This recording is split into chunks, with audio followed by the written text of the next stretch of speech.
परमात्मने नमः। श्रीमद्भगवद्गीता अथ चतुर्थो अध्यायः।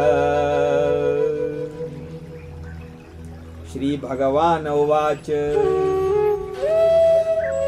इमं विवस्वते योगं प्रोक्तवान् अहम् अव्ययम् विवस्वान् मनवे प्राह ओ मनुरिक्ष्वाकवे अब्रवीत्। श्री भगवानले भन्नुभयो, मैले यस अविनाशी योग सूर्यलाई बताएको थिएँ। सूर्यले आफ्ना पुत्र वैवस्वत मनुलाई बताउनुभयो।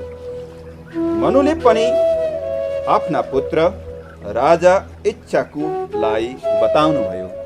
एवं परंपरा प्राप्तम् इमं राजर्षयो विदुः सत्काले नेह महता योगो नष्टः परन्तप।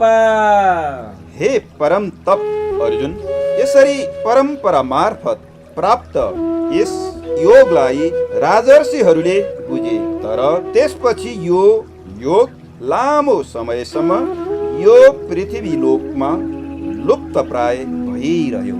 सैवायं मया ते अद्य योग प्रोक्तः पुरातनः भक्तोऽसि मे सखा चेत रहस्यं ह्येतद् उत्तमम्।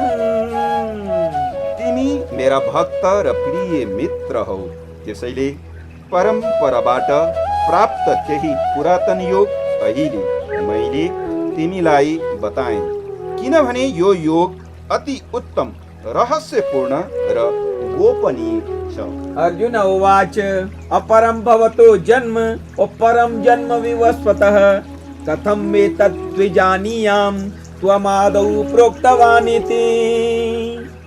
अर्जुनले भने, हजुरको जन्म त अर्वाचीन अर्थात् अहिलेको हो, तर सूर्यको जन्म धेरै अघि नै भएको थियो, अर्थात् कल्पको सुरुमै भएको थियो।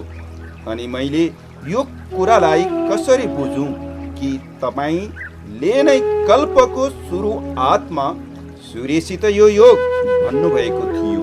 श्री भगवान् उवाच बहूनि मे व्यतीतानि जन्मानि तव चार्जुन तान्यहं वेद सर्वाणि न त्वं वेत्तः परन्तप।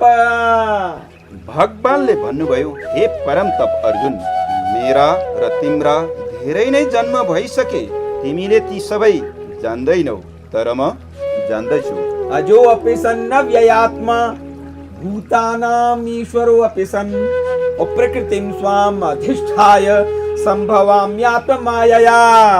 म अविनाशी स्वरूप अजन्म र सबै प्राणीको ईश्वर भए पनि आफ्नो प्रकृतिलाई अधीनमा राखेर आफ्नै योग मायाका बलमा प्रकट हुन्छु। यदा यदा हि धर्मस्य ग्लानिर्भवति भारत अभ्युत्थानं धर्मस्य तदात्मानं सृजाम्यहम्। हे भरत वंशी अर्जुन, जब जब धर्मको हानि र अधर्मको वृद्धि हुन्छ, तब तब नै मैले आफ्नो रूपको रचना गर्दछु, अर्थात् साकार रूपमा मानिसका अगाडि प्रकट हुन्छु। परित्राणाय साधूनां विनाशाय च दुष्कृतां धर्म संस्थापनार्थाय सम्भवामि युगे युगे। साधु पुरुषहरूको उद्धार गर्न, पाप कर्म गर्नेहरूलाई विनाश गर्न र धर्मको समुचित स्थापना गर्नका लागि म युग युगमा प्रकट हुने गर्दछु। जन्म कर्म च मे दिव्यम् एवं यो वेत्ति तत्त्वतः त्यक्त्वा देहं पुनर्जन्म नैति मामेति सो अर्जुन। हे अर्जुन, मेरा जन्म र कर्म दिव्य अर्थात् निर्मल र अलौकिक छन् भन्ने कुरालाई जुन मानिसले तत्त्वपूर्वक जान्दछ, उसले आफ्नो शरीरलाई त्यागेपछि फेरि जन्म लिनु पर्दैन, बरु मलाई नै प्राप्त गर्दछ। वीतराग भय क्रोधा मन्मया मामुपाश्रिता बहवो ज्ञान तपसा पूता मद्भावम आगता। पहिला पनि जसका राग, भय एवं क्रोध नष्ट भएका थिए र जो ममा अनन्य प्रेम पूर्वक स्थित रहन्थे, यस्ता ममा आश्रित रहने धेरै भक्तहरूले उपयुक्त ज्ञानरूपी तपद्वारा पवित्र भएर मेरो स्वरूपलाई प्राप्त गरेका छन्। ये यथा मां प्रपद्यन्ते तांस्तथैव भजाम्यहम् मम वर्तमानुवर्तन्ते मनुष्याः पार्थ सर्वशः। हे अर्जुन, जुन भक्तले मलाई जसरी भज्दछन् म पनि तिनलाई त्यसरी नै भज्दछु, किनकि बुद्धिमान मानिसले सबै किसिमले मेरै मार्गको अनुसरण गर्दछन्। काङ्क्षन्तः कर्मणां सिद्धिं यजन्त इह देवताः क्षिप्रं हि मानुषे लोके सिद्धिर्भवति कर्मजा। यस मनुष्य लोकमा कर्मका फललाई चाहने मानिसहरूले देवताको पूजा गर्दछन्, किनकि तिनलाई कर्महरूद्वारा उत्पन्न हुने सिद्धि शीघ्र नै प्राप्त हुन्छ। चातुर्वर्ण्यं मया सृष्टं गुणकर्म विभागशः तस्य कर्तारमपि मां विद्य कर्तारम् अव्ययम्। गुण र कर्महरूको विभागका साथमा ब्राह्मण, क्षत्रिय, वैश्य र शूद्र यी चार वर्णहरूको समूह म द्वारा रचना गरिएको छ।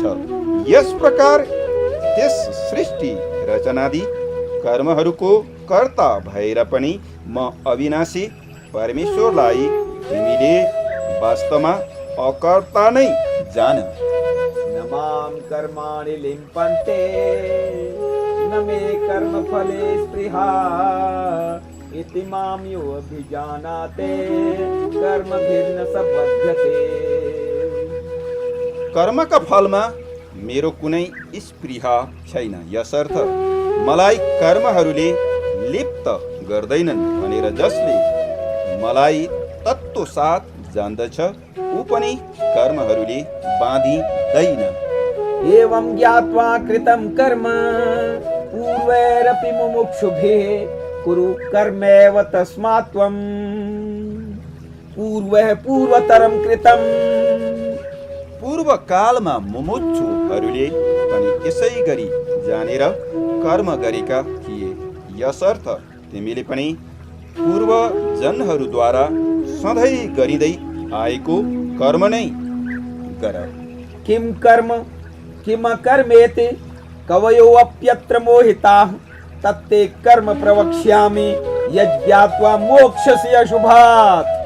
कर्म के हो र अकर्म के हो भन्ने यस विषयमा निर्णय गर्न ठुला ठुला विद्वान पुरुषहरू पनि मोहित हुन्छन्, यसर्थ म तिमीलाई त्यो कर्म तत्त्व राम्रोसित बुझाएर भन्छु जसलाई जानेर तिमी अशुभबाट अर्थात् कर्म बन्धनबाट मुक्त हुनेछौ। कर्मणो हि अपि बोधव्यं बोधव्यं च विकर्मणः अकर्मणश्च बोधव्यं गहना कर्मणो गतिः। कर्मको स्वरूप पनि जान्नु पर्दछ, अकर्मको स्वरूप पनि जान्नु पर्दछ र विकर्मको स्वरूप पनि जान्नु पर्दछ, किनकि कर्मको गति गहन छ। कर्मण्य कर्म यः पश्येद कर्मणि च कर्म यः स बुद्धिमान मनुष्येषु संयुक्त कृष्ण कर्म कृत। जुन मानिसले कर्ममा अकर्म देख्दछ र अकर्ममा कर्म देख्दछ ऊ मनुष्यहरूमा बुद्धिमान हो र त्यस्तो योगी समस्त कर्महरूलाई गर्नेवाला पनि हो। यस्य सर्वे समारम्भाः काम संकल्प वर्जिताः ज्ञानाग्नि दग्ध कर्माणं तमाहुः पंडितं बुधाः। जसका सम्पूर्ण शास्त्र सम्मत कर्म बिना कामना र संकल्पका हुन्छन् तथा जसका समस्त कर्म ज्ञानरूप अग्निद्वारा भस्म भएका छन् त्यस महापुरुषलाई ज्ञानीजनले पनि पण्डित भन्दछन्। त्यक्त्वा कर्मफलासङ्गं नित्यतृप्तो निराश्रयः कर्मण्यभिप्रवृत्तोऽपि नैव किञ्चित् करोति सः। जो पुरुष समस्त कर्महरूमा र तिनका फलमा आसक्तिलाई सर्वथा त्याग गरेर संसारको आश्रयदेखि रहित भएको छ र परमात्मामा नित्य तृप्त छ, उसले कर्महरूमा संलग्न भएर पनि वास्तवमा केही पनि गर्दैन। निराशीर्यत चित्तात्मा त्यक्त सर्व परिग्रहः शारीरं केवलं कर्म कुर्वन्नाप्नोति किल्बिषम्। जसको अन्तःकरण र इन्द्रिय सहित शरीर जितिएको छ र जसले समस्त भोगका सामग्रीको परित्याग गरेको छ, त्यस्तो आशा रहित पुरुषले केवल शरीर सम्बन्धी कर्म गरिरहँदा पनि पापहरूलाई प्राप्त गर्दैन। यदृच्छा लाभ संतुष्टो द्वन्द्वातीतो विमत्सरः समः सिद्धावसिद्धौ च कृत्वापि न निबध्यते। जो इच्छा नगरी स्वत प्राप्त भएको वस्तुमा सन्तुष्ट रहन्छ, जसमा डाह ईर्ष्यादि केही पाइँदैन, जो हर्ष शोकादि द्वन्द्वहरूबाट मुक्त छ, जो कुनै कार्यको सिद्धि वा असिद्धि दुवैमा समरहने कर्मयोगी कुनै कर्म गरेर पनि बन्धनमा पर्दैन। गतसङ्गस्य मुक्तस्य ज्ञानावस्थितचेतसः यज्ञायाचरत कर्म समग्रं प्रविलीयते।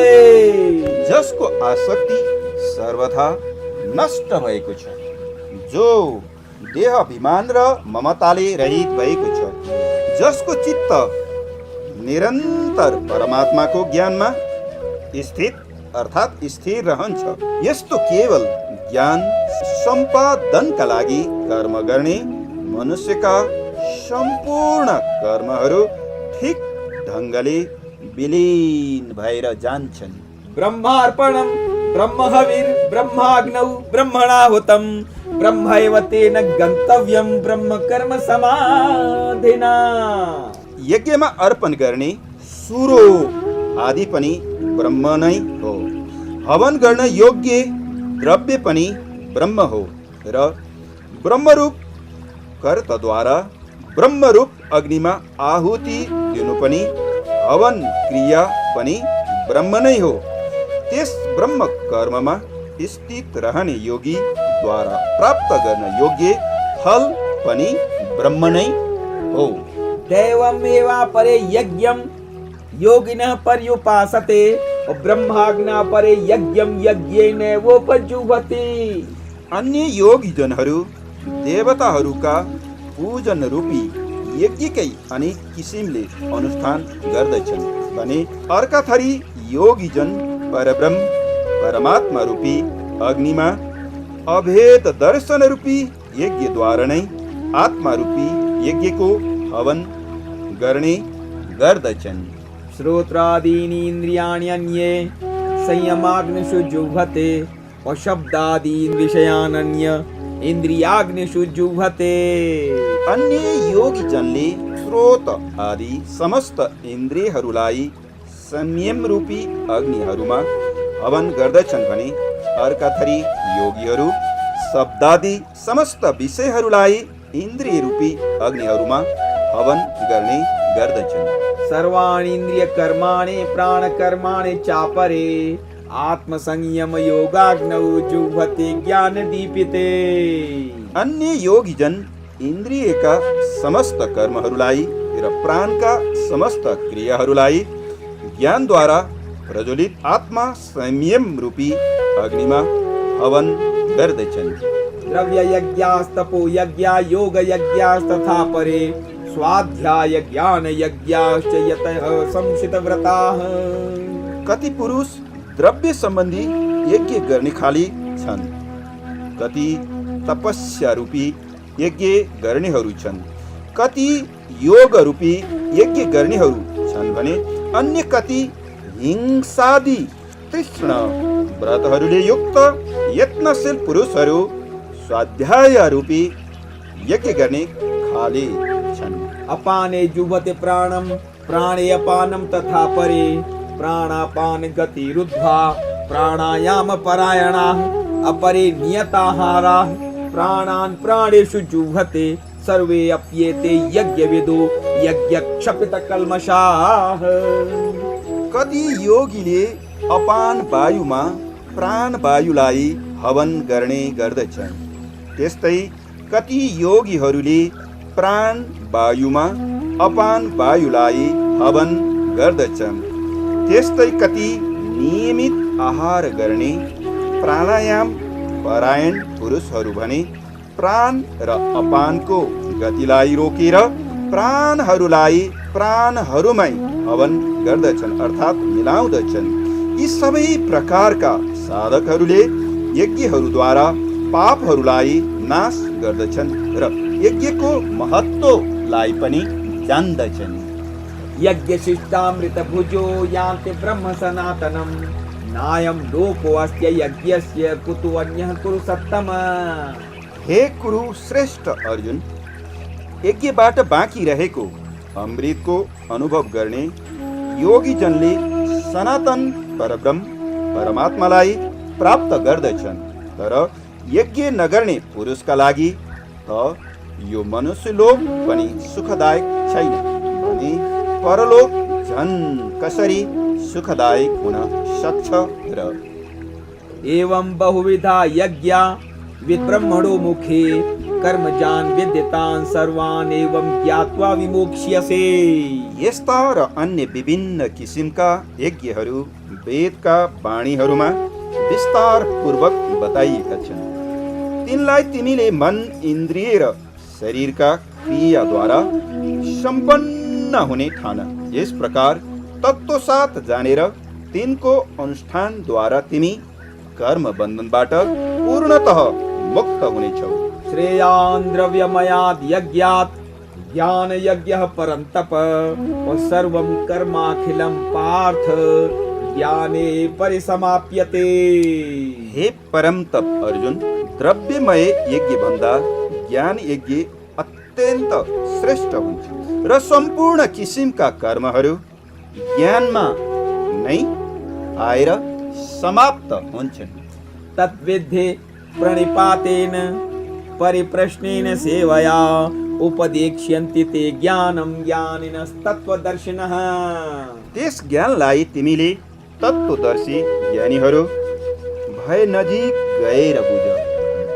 उनीहरूलाई उचित तरिकाले दण्डवत प्रणाम गर्नाले, उनीहरूको सेवा गर्नाले र कपट त्यागेर सरलतापूर्वक प्रश्न गर्नाले परमात्मा तत्त्वलाई विशिष्ट किसिमले जानेका ती ज्ञानी महात्माहरूले तिमीलाई त्यस तत्त्व ज्ञानको उपदेश प्रदान गर्ने छन्।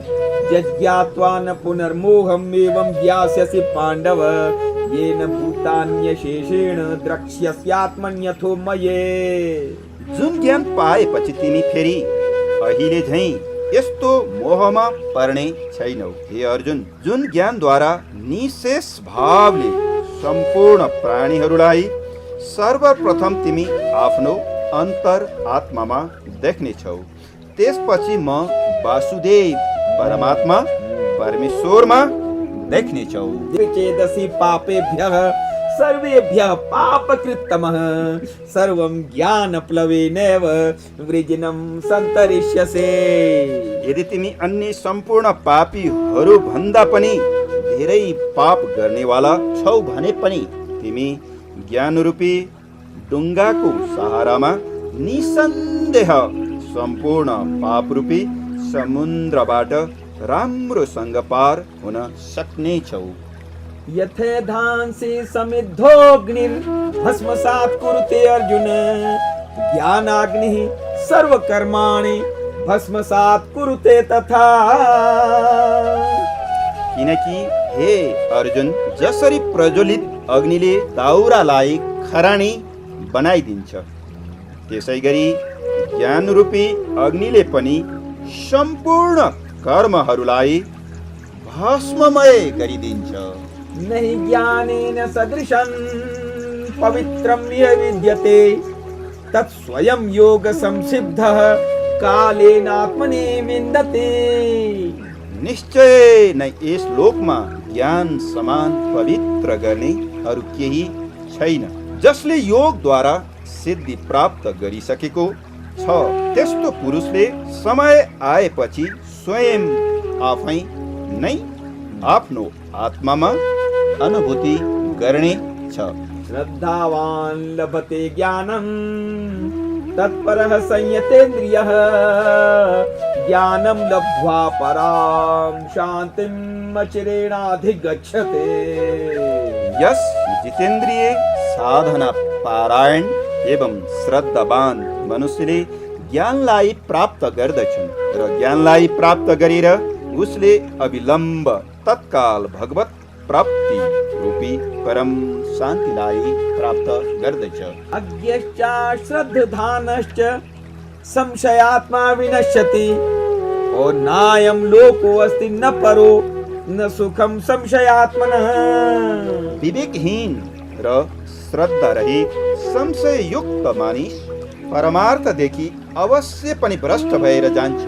यस्तो संशय युक्त मानिसका लागि न त यो लोक छ न त परलोक छ र न त नै सुख नै छ। योग संन्यस्त कर्माणं ज्ञान संचिन्न संशयम् आत्मवन्तं न कर्माणि निबध्नन्ति धनञ्जय। हे धनञ्जय, जसले कर्म योगको विधिले समस्त कर्महरूलाई परमात्मामा अर्पण गरिदिएको छ र जसले विवेकद्वारा समस्त संशयहरूको नाश गरिदिएको छ, यस्तो अन्तःकरण भएको पुरुषलाई कर्महरूले बाँध्दैनन्। तस्मादज्ञान सम्भूतं हिर्त्स्नं ज्ञानासीनात्मनः क्वचित्त्वेनं संशयं योगमातिष्ठोत्तिष्ठ भारत। यसैले हे भरत वंशी अर्जुन, तिमीले हृदयमा स्थित यस अज्ञान जनित आफ्नो संशयलाई विवेक ज्ञान रूपी तलवारका माध्यमले छेदन गरेर समत्व रूपी कर्मयोगमा स्थित हौ र युद्धका लागि उठ। ओम तत्सदिति श्रीमद्भगवद्गीतासु उपनिषत्सु ब्रह्म विद्यायां योगशास्त्रे श्रीकृष्णार्जुन संवादे ज्ञान कर्म संन्यास योगो नाम चतुर्थो अध्यायः।